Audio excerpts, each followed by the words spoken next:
From outdoor adventures and laid-back beaches to thrilling family attractions and animal encounters, the Palm Beaches have something for everyone. Discover premier resorts with creative kids clubs that will keep the little ones entertained while you enjoy world-class golf and spas. We are the original, the one, the only, the Palm Beaches. Plan your trip at thepalmbeaches.com. Hey, it's the Good Greek Spiro, and when it's time for your next move, trust the brand the Miami Marlins trust. The Good Greek, as the National Mover of the Year and Florida's most preferred, Good Greek will make your move a home run every time. Whether it's across town or across the country, trust America's best mover to get you there safely. Schedule your move today at goodgreek.com, the official mover of your Miami Marlins and National Mover of the Year, Good Greek. Good Greek, moving and storage, your superhero movers. ADT is the official smart security partner of the Miami Marlins. ADT knows every second counts, especially in baseball. 1 second you're down, the next you're on top again. 1 second the bases are loaded, the next everyone's home safe. And when it comes to your home, 1 second you feel safe, and the next something goes wrong. But with ADT's 24/7 professional monitoring, you still do. When every second counts, count on ADT. Visit ADT.com/Marlins or call 800-750-0647 today. For license information, visit ADT.com.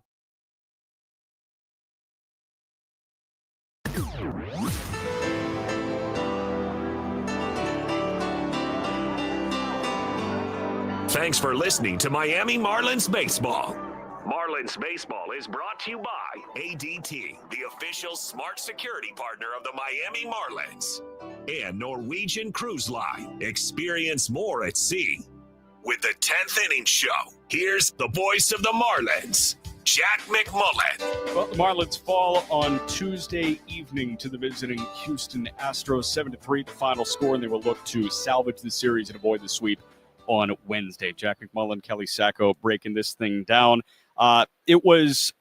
We mentioned it in the ninth inning, a night of some silver linings. Eric Wagaman kind of had a get-right swing with an opposite field homer. Jacob Marcy, his first major league homer as well. Let's start with Marcy.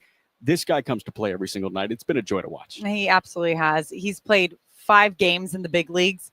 Twice he's reached base, 3 times. Crazy. It's incredible. Drew 2 more walks here today. Of course, the big home run, that's got to feel good. He's getting all the first out of the way really early on in his career, so you love to see it. And on top of it, some fantastic defense as well. So we saw him cover, what did you say, 100 and what feet? I think it was 108 108 feet to catch that ball there late in the game. I mean, he's come as advertised. He looks like he has not been nerved by these first times in the big leagues. He just seems nice, calm, cool, and collected.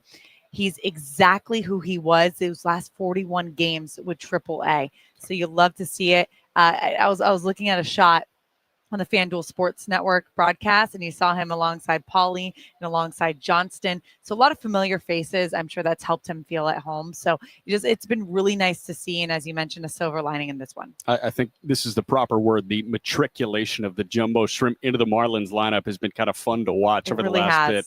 Absolutely. And now on their side, Houston's a World Series contender. They're one of the best teams in baseball. And they have been for many, many years. 100%. Like, they have been as close to dynastic as we've probably seen a baseball team over the last bit. I mean, the Dodgers are kind of pushing for that, but Houston was there before LA was. You see this offensive might, and like we saw the 2-run triple from Pena. Jose Altuve still doing it with a 2-run homer in the first. This offense is really good. Sometimes it's just hard to stop a really good offense. Absolutely, and that was the case for Cal Quantrill, who gave up the 7 runs. It was a tough outing for him, and Cal had been really good for the Marlins, especially across the last 3, giving up just the 1 run over 16 innings pitched. But you have to remember, too, about this Houston team, they've got the depth, too, because there's so many guys on that injured list, and it's the backups and the backups of the backups who just come right up, and they fill right in. So it just speaks to what this organization has built from the minor league level and how they've been able to develop these players. And Marlins got a taste of it here over the first couple of games. So did not go down without a fight, which you love about this team. And you're looking at more silver linings, and you mentioned it with Eric Wagaman as well. Just a guy really going through it, really going through the struggles. Hopefully that get right swing, and also drew a walk, also turned a double play. So some things to like for him. So hopefully he's on the up and up. Kelly Sacco, last one for you. How do the Marlins go about righting the ship on Wednesday? I think it's a matter of you got to flush it. Yeah. And you got to get ready to play. Yep.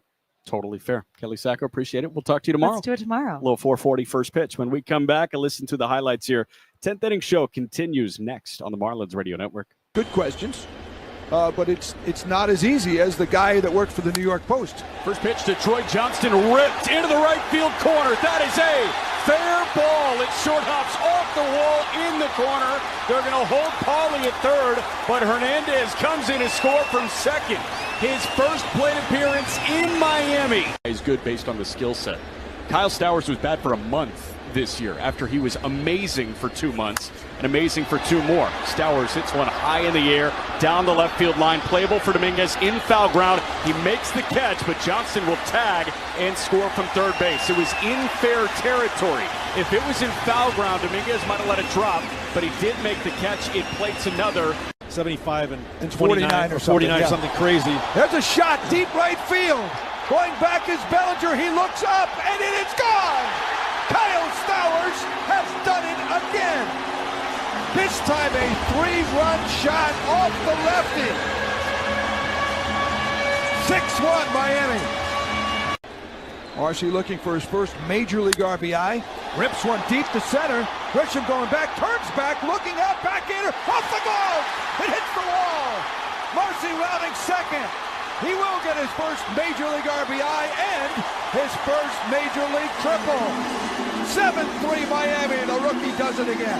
Yeah, that's really cool. Obviously, just getting recognized for anything that you do in this game is always really special. I don't take it for granted.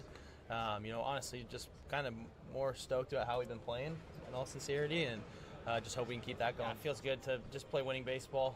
What we've done the last couple months, I think, is just kind of take things one day at a time, kind of flush the previous day regardless of whether it was good or bad. And what great teams do is they prepare to win every day. It's not always just about winning, it's preparing to win, and that's what we've done a really good job of, and just kind of responding to the game, and I think that's what we hope to continue to keep doing. Network. Marlins fall to the visiting Astros in Game 2 of this 3-game set, 7-3, the final score. How did this ball game sound? Well, it started right away. Third hitter of the ball game. Jeremy Pena struck out swinging against Cal Quantrill to open the day, but then Jesus Sanchez ripped a single to the right side, and Jose Altuve made the first splash.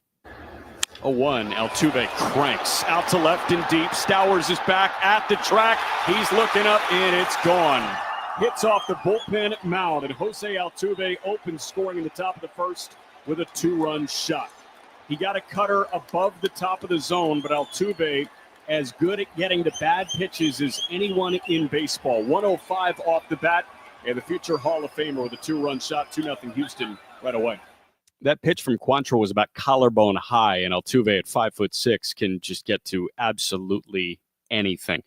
Houston went with an opener. It was Steven Okert, the former Miami Marlin. He got 2 quick outs from Xavier Edwards and Augustin Ramirez. Kyle Stowers, it looked like a single was going to get through the right side of the infield, but Ramon Urias had some other ideas. 2-2, that one ripped, but a diving grab by Urias. Lays out full extension. He pops up and tosses to first in time. That was stung. Ramon Urias, full extension, airborne with a dive to his forehand, and he grabs a hot shot one-hopper to end the inning. That's unreal from the deadline acquisition for Houston. It was a great play from Ramon Urias, who again was acquired late last week at the MLB trade deadline on the same day that the Astros acquired Jesus Sanchez from these Fish. We go to the bottom of the second when Miami got on the board because of their rookie 5 games in, Jacob Marcy. 1-1. Marcy slaps one the other way. That's down for a base hit. That'll likely score Hernandez. Left fielder Sanchez comes up. He does not fire. And Jacob Marcy, just a little bleeder into left, but it is an RBI single, and the Marlins are on the board. 2-1 Houston in the bottom of the second. But a big knock from the Astros leadoff man Jeremy Pena gave them some breathing room in the fourth. Pena sprays one high in the air, out to right center. Hernandez on the move, so is Marcy. That slams off the base of the wall, and that is trouble. It's kicking into medium depth right center. Hernandez lofts it back in. Pena pulls into third, and runners score from first and second. It's a 2-run triple for Jeremy Pena, and it's 4-1 Houston in the top of the fourth. Then the biggest blow. In the top of the fifth inning, it came off the bat of Yainer Diaz to plate 3. 1-0 from Cal. That one hammered high in the air, deep left field. Stowers is back at the track. He's looking up, and that is way gone. Yainer Diaz with a moonshot, 110 off the bat. And the high arcer travels right next to the Budweiser sign in left field. It's a 3-run home run for Diaz, and Houston is opening this thing up. It's 7-1 Astros in the top of the fifth. But opening up the very next half inning, how about a major league first for the do-it-all rookie Marcy? Heriberto Hernandez from second base in the second. And Marcy drills one out to right and deep. Smith is back, track, wall, it is gone.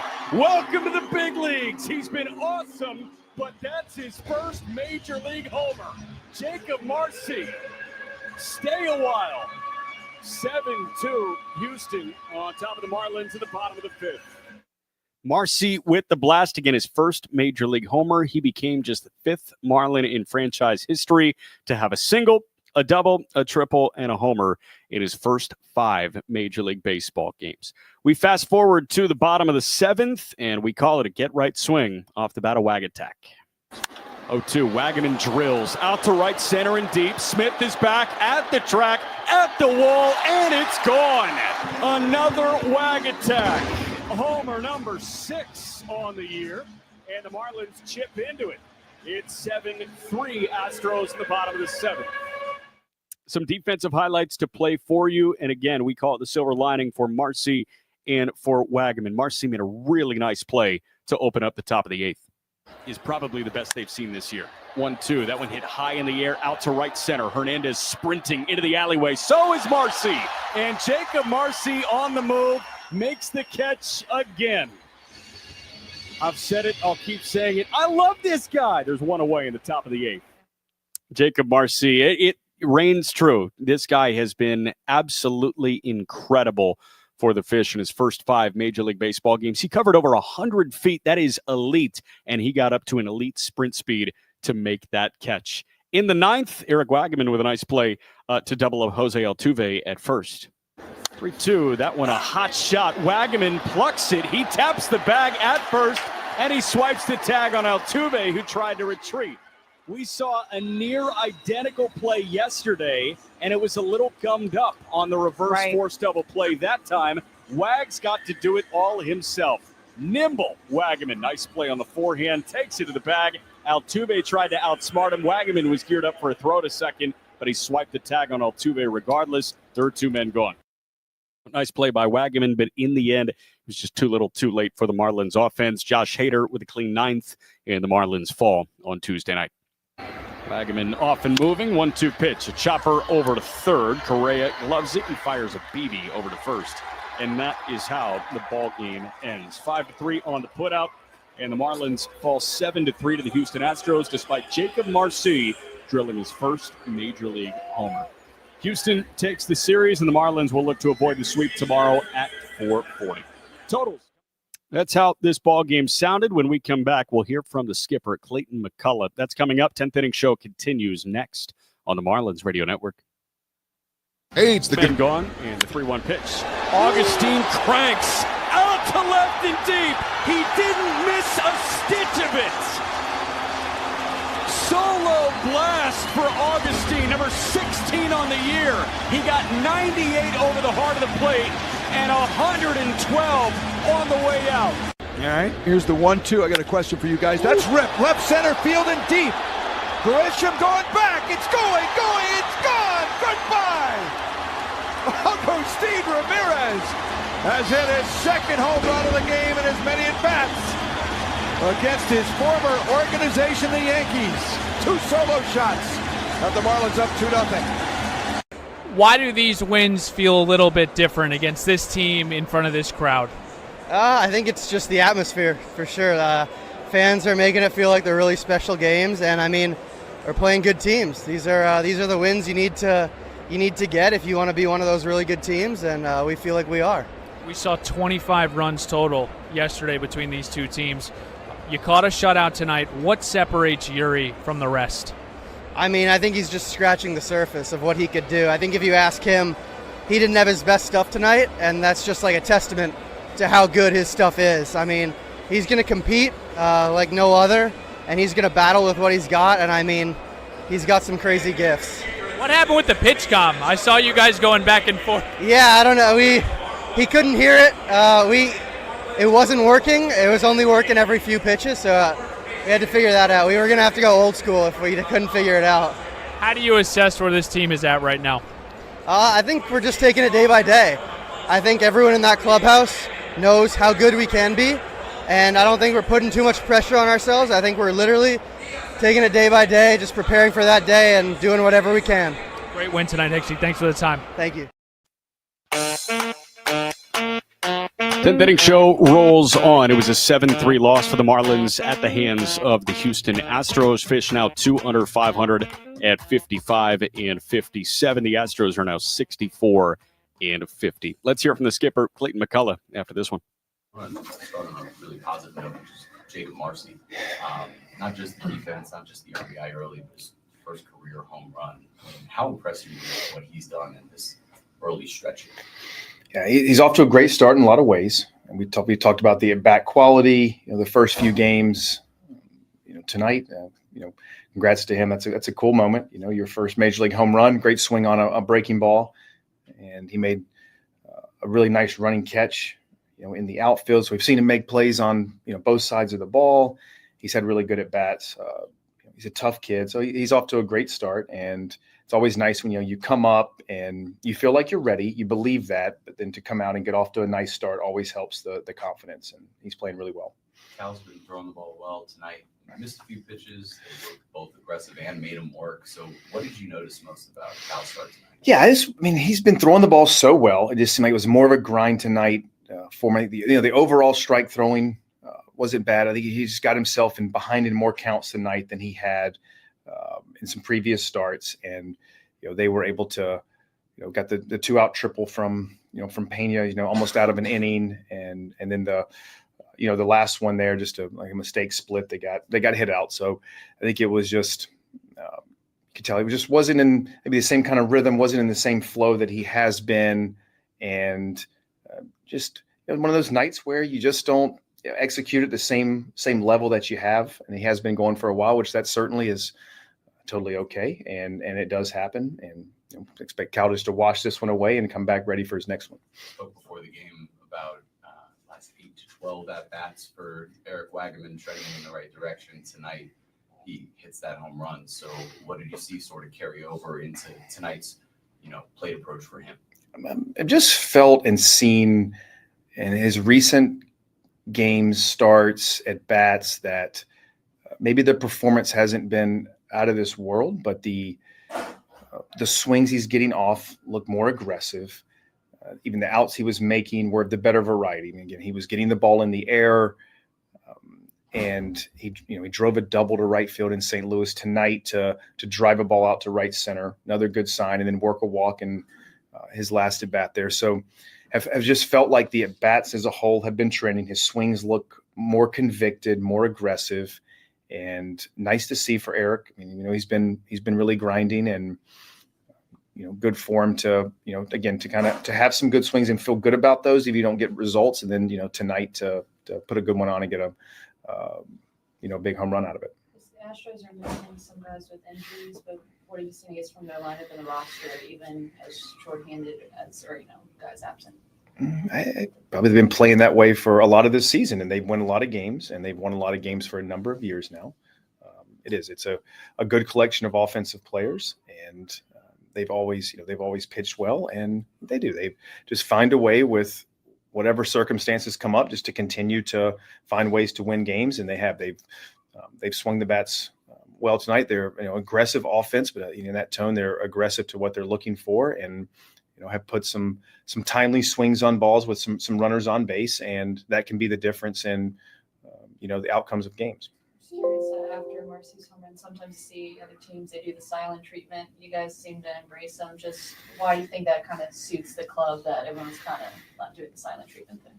It was, wearing that hat is a cool deal. So they all want to put the hat on, and they were right there ready to welcome him in and put it on. And guys, certainly understand, and that's how important a moment that is for. Most of them have gone through that. Your first major league hit, your first major league home run. So a nice moment for him and our group, to celebrate that. And did you notice that they threw the ball? No, I didn't notice. No. I'm curious. The pitch count seems to have been an issue like last couple games since the Uri surge. What's been going on with it? It seems like right at the start of the game it kind of. Yeah, not sure. We'll look into it. It seems like the early going has been a bit of an issue, but we'll just look into it. I'm not really sure what the exact reasoning for each one has been. We spoke after last night's game about what the message would be, or the lack thereof, after sort of uncharacteristically sloppy game.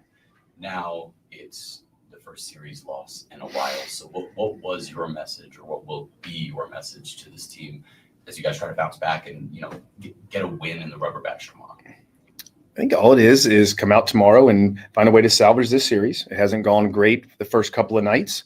We've just been beaten, and you come out and tomorrow and try to wash it away and salvage this one and try to carry a little momentum into Atlanta. And you know what? I mean, a couple losses happens all the time during the season, and our group has been really good about just responding. And look, don't know what the outcome is going to be tomorrow, but I fully expect that we'll come out and be ready to go and put our best foot forward.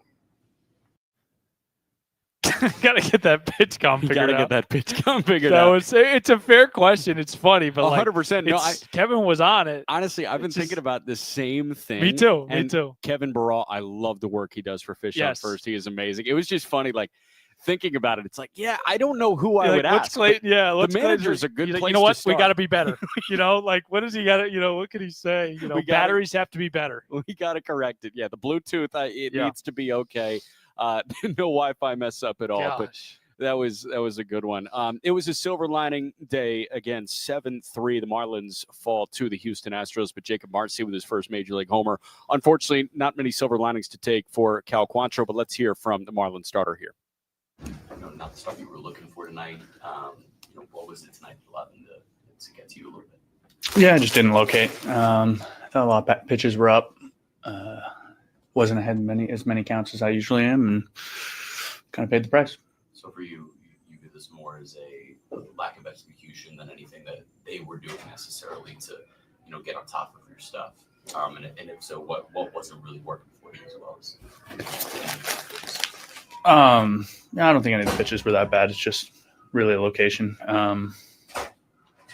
Need to be 0-1-1-2 on guys. Just didn't do a very good job of that. And like I said, I made a couple bad pitches with runners on, and it kind of burned me. But it's been a good 2 months, and you can't be perfect. So put this one in the past and keep going.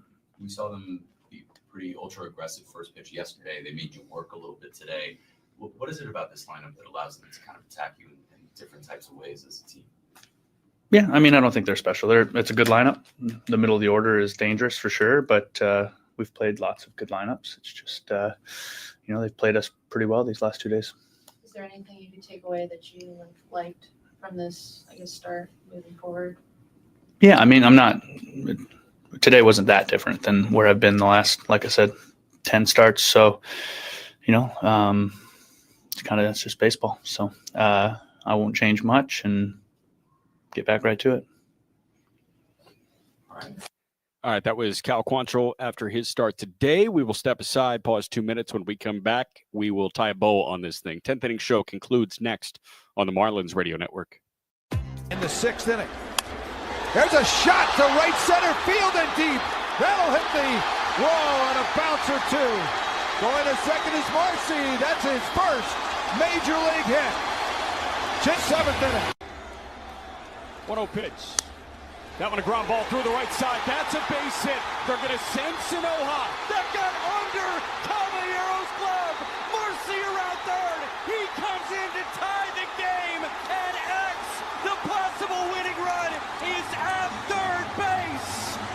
wildest games of the year for the Miami Marlins. First and third, Edwards is going line drive. That is a base hit. Marlins take the lead. Edwards will round second, go to third. Ramirez with an RBI single. 10-9 Miami.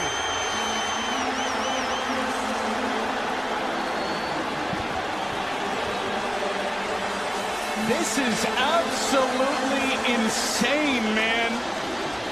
111 off the bat. Augustine Ramirez stings it into left. In one-hop Dominguez. David Bednar hates this place. 2-1. Ramirez with a little dribbler right in front of the plate. Catcher Wells picks it up. X comes in and scores from third. In the craziest game of the year, it's a swinging bunt from the former Yankee prospect, Augustine Ramirez, to walk it off. Speed Demon X comes in from third. This game is over, and this team is electric. Free home delivery, limited time. All Sleep Number smart beds offer temperature solutions for your best sleep. Check it out at a Sleep Number store or sleepnumber.com today. All right, wrapping up the 10th inning show here on the Marlins Radio Network. Marlins fall to the visiting Houston Astros 7-3 on Tuesday night. Steven Strom, where are you going? Yeah, I think tomorrow obviously is a big game for a couple of reasons. First of all, you want to get back to, winning ways in the Marlins that, got to 500 on Sunday afternoon. It's like these losses feel bigger, right? Because you battled your way back to 500. You dropped the first one last night. Fine. You dropped the second one.